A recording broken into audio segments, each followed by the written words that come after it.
Hi and welcome to this tutorial video. In this video, we're going to be taking a look at the clinical review screen in the GoodX web app. Now this is a really powerful reporting and analytics feature because it gives your practice a complete overview of workflow events that are being used throughout the system. And this can be incredibly valuable for both administrative tracking and clinical insights. This feature gives practices powerful reporting capabilities by transforming workflow events into meaningful operational and clinical insights. Whether you're monitoring patient communication, tracking chronic disease workflow, analyzing treatment outcomes, or supporting practice research initiatives, the clinical review screen helps you better understand what's happening inside your practice. Now let's move right along and have a look at how to navigate and use the clinical review screen. This tutorial video will begin on the clinical review screen, which is inside the clinical reports tab. First up, we've got the filter section. We can filter by description, which is essentially the name of the workflow event. We can then also filter by workflow event classes. We've got two classes to choose from. We can filter via clinical workflow event classes, or we can filter via admin workflow event classes. Now, in certain instances, you'll find that clinical and admin event flow work classes are combined, and that's because certain workflows like a call event can both be clinical or they can be admin. For instance, a doctor may be calling the patient, or the receptionist could be calling a patient. Now, if we were to search via description, we could simply put the name of the workflow event, for instance SMS, and it will filter our selection.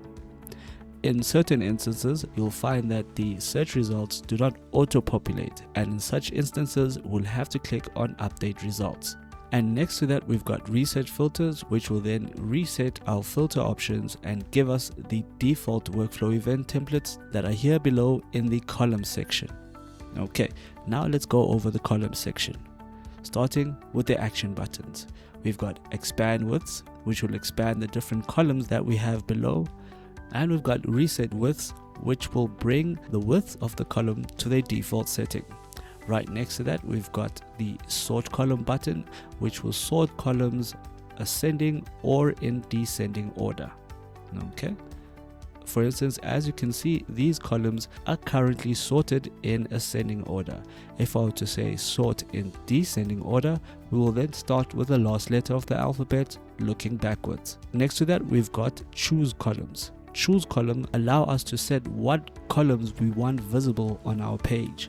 For instance, if we would like to add model and would like to add print template, all right, press OK. And you can see that those columns have now been added. If I would like to save my columns in this way, I'll click on the save button. I'll call this layout test, press save, right?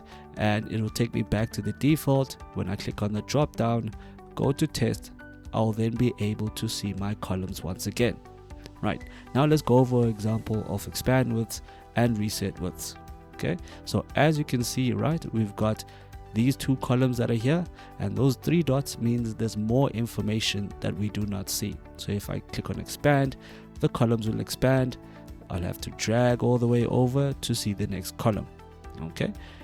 If I click on reset widths, it will take me back to the default widths. In this actual column section is where we have our reports. By clicking on one of these columns or one of these workflow events, I'll be able to generate a report. Please find the user manual on how to generate reports in the link below.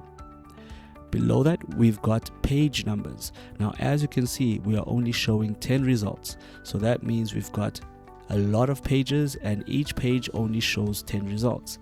If I were to change this over here in item and say I want to see 50 results, I'll then have to go back to the first page where my results will display. And that's because we're only showing 50 results out of a total of 88 workflow events. Okay, so as you can see, the system is now defaulted and fixed to say that we only got 2 pages of information available, page 1 and page 2.